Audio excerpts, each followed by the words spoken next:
이쪽에서 하나.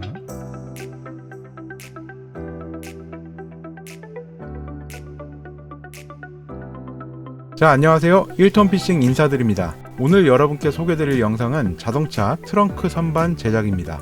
낚시용품이나 캠핑짐 수납에 도움을 주기도 하고 높이를 다르게 만들면 차박용 평탄화 방법으로도 쓸 수 있습니다. 필요시에 탈착이나 해체가 쉬워야 한다는 점을 최우선순위로 고려를 했고요. 다른 용도로도 쓸 수 없을지 한 고민도 했습니다. 오늘 이 영상에는 왜 이걸 만들게 되었는지, 측정 및 계산 방법, 제작 조립 방법, 총 얼마가 들었는지, 그리고 기타 추가 옵션에 대한 정보를 알려드리겠습니다. 자, 먼저 이걸 왜 만들게 되었는지부터. 일단 제 차를 보시면 뭐 답도 없죠. 지금 다행히 트렁크가 큰 편이라 그냥 막 실어도 다 실리긴 하는데, 처음에 이 차를 타면서 낚시짐을 실을 땐 한 층으로 다 실렸었는데, 제가 원체 짐을 좀 많이 갖고 다니기도 하고 유튜브 하면서 촬영짐도 생기다 보니까 두 겹으로 쌓이기 시작했거든요. 그러다 보니까 슬슬 낚시터에 도착해서 낚싯대나 이런 짐들을 찾아서 내리는 게 좀 일이 되더라고요. 넣을 때도 일이에요. 순서대로 넣어야 되니까. 뭐라도 하나 중간에 쏟아지면 그냥 욕부터 나왔습니다. 좀 깔끔하게 정리도 좀 하고 싶었고, 마침 협찬 들어온 가방들도 몇 개 있어서 트렁크 정리장 제작을 한번 계획하게 되었습니다. 제 차는 트렁크가 꽤 넓은 차종인데 어린 아들하고 전국을 한번 돌아보고 싶은 마음에 이미 차박 세팅 평탄화를 좀 해둔 상태입니다. 필요에 따라서는 쉽게 뺄 수 있었으면 좋겠고, 캠핑 테이블처럼 다른 용도로 쓸 수 있었으면 더 좋겠네요. 가장 중요한 점은 해체 및 탈착이 쉬워야 한다는 것입니다.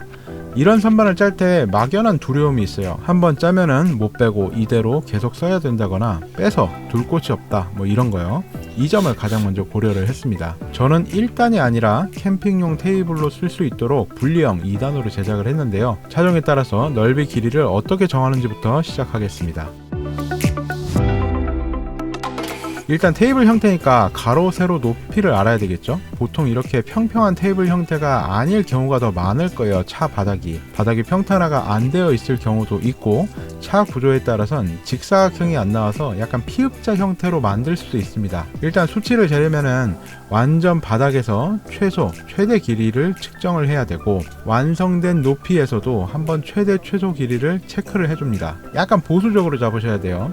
트렁크가 닫힐 때 간섭이 안 되는지, 뒷좌석을 뒤로 뉘을 때 간섭이 안 되는지, 밑에 판은 평평한지, 아니면 한쪽이 높아야 되는 그런 보정이 필요한지, 요 정도 체크는 하셔야 됩니다. 저는 가로 길이 약 120cm, 세로 길이 약 100cm, 높이는 50cm 정도로 제작을 하려 합니다. 이 정도 높이면은 웬만한 보조 가방보다 훨씬 높습니다. 제작 전에 저는 차박 및 캠핑용으로도 쓰고 싶은 생각이 좀 있었습니다. 그래서 하나의 큰 테이블이 아니라 분리가 되는 형태로 캠핑 테이블처럼 제작을 할 겁니다. 주문서를 보여드릴게요. 하나의 큰 테이블로 만드는 방법을 보여드릴 거고, 제가 주문한 방법도 보여드릴 거예요. 우리는 프로파일로 제작을 할 겁니다. 철제 앵글이나 무볼트 타공 선반 등을 이용하면 훨씬 저렴하긴 한데 조금 이쁘게 만들고 싶기도 하고, 또 프로파일이 후에 수정이 좀 쉬워요. 우리가 만들 거엔 이게 꽤 중요합니다. 그리고 생각보다 그렇게 비싸진 않아요. 손재주에 따라서는 전기 배선 작업이나 레일도 달 수 있을 정도로 확장성이 엄청 크기도 합니다. 프로파일은 두께에 따라 여러 종류가 있는데, 그 위에 올라가서 들어 놓을 거 아닌 이상 3030 중량 프로파일이면 차고 넘칩니다. 테이블 형태 하나당 200kg는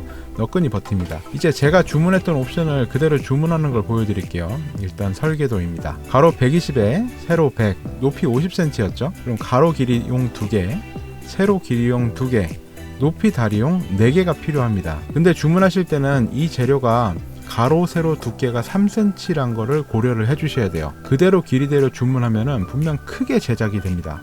트렁크에서 오버될 수가 있어요. 제일 쉽게 하려면은 가로, 세로에서 6cm씩 빼고 2개씩 주문하시고, 높이는 그대로 주문하시면 됩니다.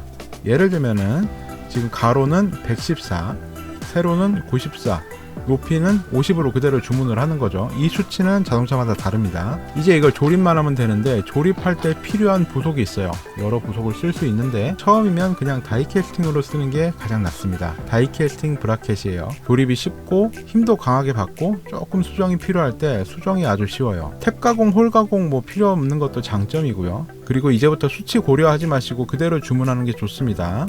전부 이제 한 개의 테이블 형태를 주문을 할 때 3025 다이캐스팅 브라켓 12개, T 볼트너트 300 24개, 300 조절자 4개, 306 엔드캡 4개, 조립용 핸들박스, 그리고 조절좌 탭 작업, 이거 수량 4개만 신청하시고 배송 메시지에 조절좌 탭가고는 500mm 한쪽 면에 하나씩 총 4개입니다. 이렇게 쓰면 됩니다. 마감을 깔끔하게 하고 싶으신 분들은 쫄대를 추가해 주시면 됩니다. 자, 수치는 달라도 조립은 똑같습니다. 우선 언박싱을 해서 제대로 모든 부속이 왔는지 확인을 하고요. T볼트를 먼저 결합을 해주시고 비닐도 전부 떼줍니다. 한번 조립에 T볼트 너트 세트 2개, 그 다음에 다이캐스팅 브라켓 1개 준비해 주시고 레고 맞추듯이 과학상자 하듯이 하나씩 조여주시면 됩니다. 모서리 작업, 여기는 모서리에 다이캐스팅 브라켓 들어가 있고 모서리 들어갈 것도 이것도 이쪽에서 하나, 그리고 이것도 이쪽에서 하나. 그러면은 이렇게 봤을 때 3면이 이렇게 결합된 형태겠죠. 하나, 둘, 셋. 이렇게 한 모서리에 다이캐스팅 브라켓이 총 3개가 들어가고 이 브라켓 하나당 T볼트 너트가 2개씩 들어가서 한 세트에 6개, 볼트 6개, 브라켓 3개, 이렇게 한 모서리가 완성이 되는 거예요. 이런 식으로 이쪽도 저쪽도 저쪽도 하면은 테이블이 그냥 하나가 뚝딱뚝딱 완성이 되는 겁니다. 처음부터 확 조이지 마시고 슬쩍 잠그고 완전하게 위치를 세팅한 뒤 강하게 잠궈줍니다.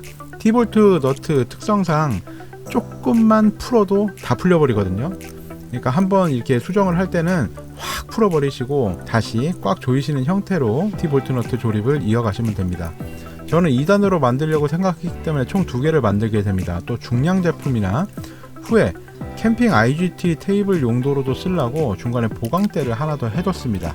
다리 부분은 탭 작업, 나사선이 있는 부분을 아래로 가게 해주시고 조절자를 달아줍니다. 자, 이제 완성이 됐죠. 근데 뭐가 허하죠? 이 상판이 있습니다. 상판. 자, 상판 필요 없으신 분들도 계실 거예요. 그냥 긴 짐들 얹고 다니면 되니까. 근데 또 상판이 필요한 분들도 계시죠. 또 차박용 평탄화 테이블로 제작을 하려고 하시는 분들이시라면 이 상판이 되게 중요합니다. 바로 말씀드리면 몇 가지 방법이 있는데, 첫 번째, MDF 합판으로 주문해서 고정하는 방법이 있고, 두 번째, 아크릴이나 포맥스를 쓰는 방법도 있고, 세 번째는 노지 다니시는 분들은 그냥 좌대를 상판처럼 올려버리는 방법도 있겠죠. 저는 아까 말씀드렸듯이 캠핑할 땐 밖에 놔두고 캠핑 테이블처럼 쓰려고 조금 어울리게 롤링 나무 상판으로 조립을 할 겁니다. 한쪽은 고정을 하고요. 고정에 필요한 부속은 아까 그 사이트에서 주문을 할 때 볼트 너트를 추가하시면 됩니다. 한쪽은 혹시 밑에 잘 못 찾거나 들쳐야 될 필요성이 있을까봐 경첩용 자석을 주문을 해서 부착을 해줍니다. 이렇게 조립하면 평소엔 자석으로 고정이 돼 있고 힘을 주어 탈착하면 이렇게 젖힐 수도 있는 이런 기능을 하겠죠. 자, 이제 넣어봅시다.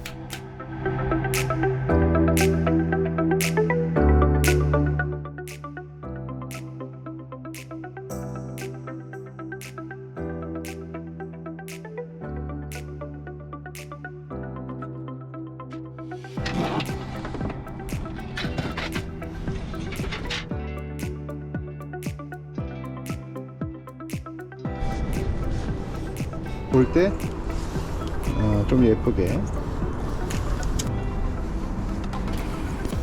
그리고 나중에 차박을 하게 될 경우에는 이 판을 이렇게 얹어 가지고 다리가 위로 가게 이렇게 얹은 다음에 앞자리 밀고 이렇게 자면 됩니다. 이런 식으로. 오케이. 아, 됐네요. 자, 이제 이게 위층인데 설계 당시에 생각했던 것처럼 이쪽을 공간을 좀 사용을 할 수가 있습니다. 이렇게 지금 이 가방이 126 정도 되는데 한 뼘이 지금 더 남거든요.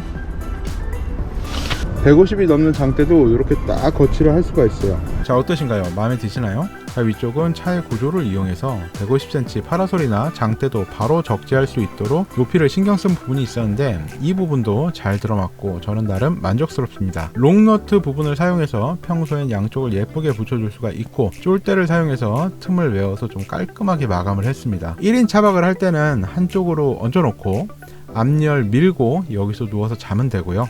가족이랑 같이 갈 때는 앞열에 두거나 밖에 테이블, 텐트에 테이블로 쓰면 되니까요. 상부는 낚시를 가서 무조건 빼는 짐을 적재를 했고요. 하부는 넣었다 뺐다 하는 짐들, 또 기타 용품을 세로로 뺄 수 있게 세팅을 했습니다. 이게 짐이 줄어드는 뭐 그런 신박한 방법은 아니죠. 저는 짐을 좀 많이 갖고 다니는 편이에요. 기존에는 짐 찾기가 너무 힘들어서 좀 편하게 왔다 갔다 할 방법이 없나 라는 이유, 그런 핑계로 무료한 겨울에 꼼지락 한번 해봤습니다. 뭐 대단한 건 아니죠. 이 방식으로 두꺼운 자재를 쓰면은 차박용 평탄화로도 쓸 수 있겠죠. 아마 이 다음 스텝이 뭐 낚시용용 SUV나 스타렉스 같은 전용차, 그리고 캠핑카 순서일 텐데 뭐 집에서 쫓겨날 것 같기도 하고, 아직 제 나이엔 좀 이른 것 같기도 하고, 우리 동호인분들 선배님들 하시던 것처럼 단계별로 가면서 이런 과정을 공유하도록 하겠습니다.